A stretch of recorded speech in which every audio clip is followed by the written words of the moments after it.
To illustrate real-time communication, let's focus on this list of posts currently containing a single post by Sam. At this same time, somewhere else in the world are other people writing posts, and without doing anything or touching anything, new data shows up as it's created. And this repeats, and our page continues to show us the new content in real time. So a great question to start this off. How important is this, really? For example, if you're not building a real-time application, it's easy to write it off as unnecessary and therefore not a cause for concern or consideration. So is this really something you should care about? When people think about real-time, they often think about chat or social media apps like Twitter and Slack. Applications where you interact with other people and there's a large stream of data, and if the application doesn't automatically update, your users would find themselves refreshing the page so often that it would easily be considered a usability issue.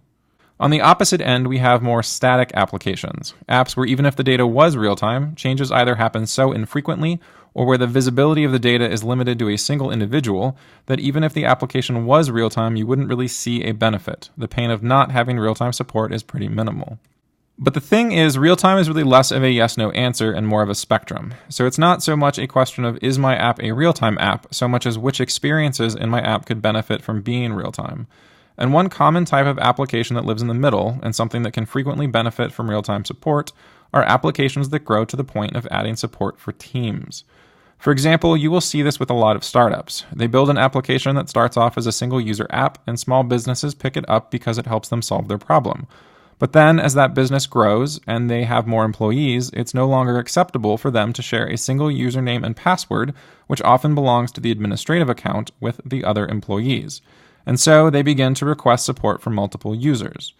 The problem is that at this point, you now have multiple people looking at the same data, and not being able to broadcast to all the users in the account when that data changes can create a frustrating user experience. The downside of not having real-time support in a team app is that it can breed distrust in the software, as people find themselves needing to refresh the page just to see if there are any changes made by their coworkers. And in many instances, I've seen people become afraid of making changes to an application without first announcing their intent and asking their coworkers to stay out of that part of the app.